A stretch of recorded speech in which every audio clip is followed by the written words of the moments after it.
Welcome to the Power Age. 신박한 MZ세대의 둘에 오신 것을 환영합니다. 서수님, 안우산입니다.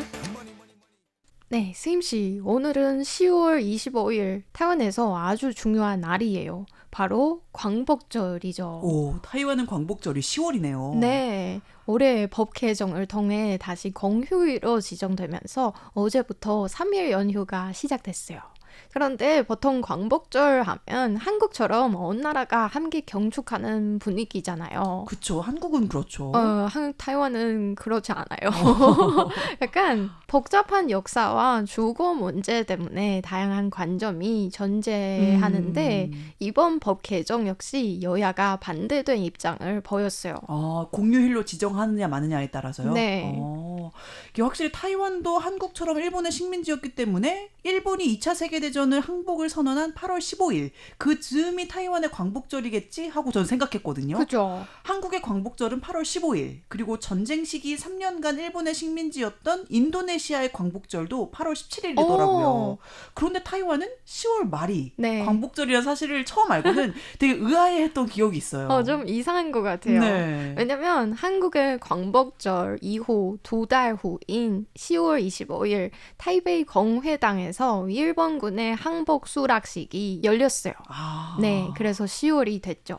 중화민국 정부는 그 자리에서 타이완 통치권을 접수했고 다음 해부터 10월 25일을 타이완 광복절로 지정했어요. 그리고 사실 이 날은 2000년까지 계속 공휴일이었지만 주 5일 근무제 도입으로 공휴일에서 배제됐다가 올해야 다시 공휴일로 복귀했어요. 원래 공휴일이었어요? 네네.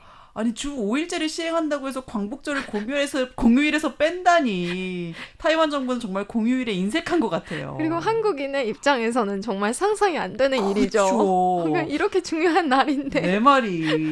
어쨌든 올해 다시 공휴일이 되어서 저는 개인적으로 다행이라고 생각합니다. 중화민국 법 기준으로 보면 광복절은 타이완이 일본 통치에서 벗어나 저국, 즉 중화민국으로 돌아온 날이 맞습니다.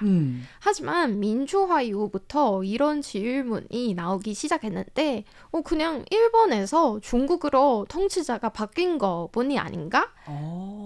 그리고 광복이라는 말 자체가 타이완 주체성을 무시하는 건 아닌가? 그런 거예요. 일리가 있네요. 그죠. 차라리 중화민국이 타이완을 접수한 날 이렇게 정확히 표시하라는 주장도 있어요. 되게 설득력이 있어요. 아니 일본의 식민 통치로부터 이른바 광복이 된 사람들은 실제로 일제시기에 타이완 섬에 살았던 사람들이잖아요. 네. 그런데 정권은 정작 이들에게 주어진 것이 아니라 일제시기에 타이완에서 산 적도 없는 중국 대륙에서 넘어온 국민당 중심의 사람들이 잡은 거잖아요. 맞아요. 그러니까 보다 객관적으로 보자면 10월 25일은 타이완의 정권이 일본에서 중화민국으로 넘어간 날이라고 보아야겠네요. 맞아요. 특히 1950년대 들어 타이완 번터 의식이 대두되고 교과서에도 2.8 사건 그리고 백세 테러 이런 것들이 많이 실리면서 광복절에 대한 비판이 더욱 커졌어요. 그리고 2000년 첫 정권 교체했잖아요. 그렇죠. 이후부터 타이완 독립 세력도 본격적으로 반대 입장을 내기 시작했어요. 이 타이완의 본토 의식이라고 하면은 타이완을 중국과 구별되는 뭔가 독자적인 정체성을 가진 곳이라고 인식하는 거잖아요. 맞아요. 타이완이 여러 면에서 한국과 비슷한 점이 많다고 하지만 바로 이 광복을 해석하는 지점은 한국과 굉장히 다른 것 같아요. 네. 오늘날까지 이어지고 있는 이 타이완 정체성에 대한 논란도 바로 이 지점을 어떻게 해석하느냐에 따라서 출발하는 것 같아요. 네, 너무 잘 정리해 주셨던 것 같아요. 사실 국제법적 관점에서도 의견이 달라요. 가장 유명한 게 타이완 지위 미정론인데요.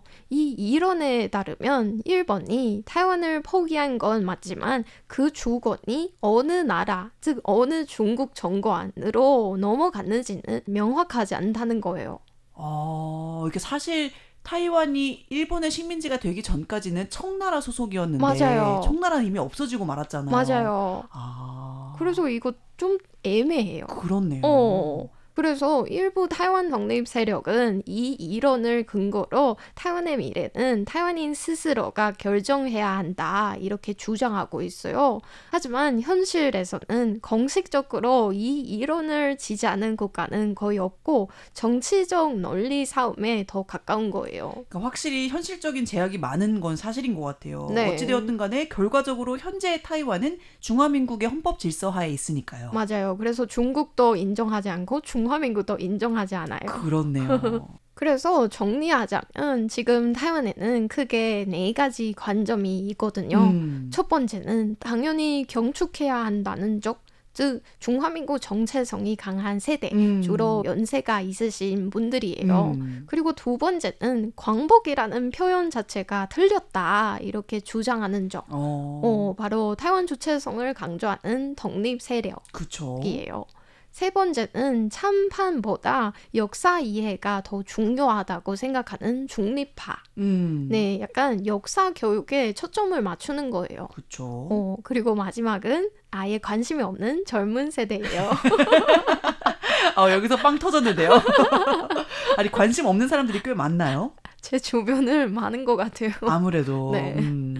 한국에서는 광복절에 대통령이 어떤 경축사를 하느냐에 많은 사람들의 관심이 집중되거든요.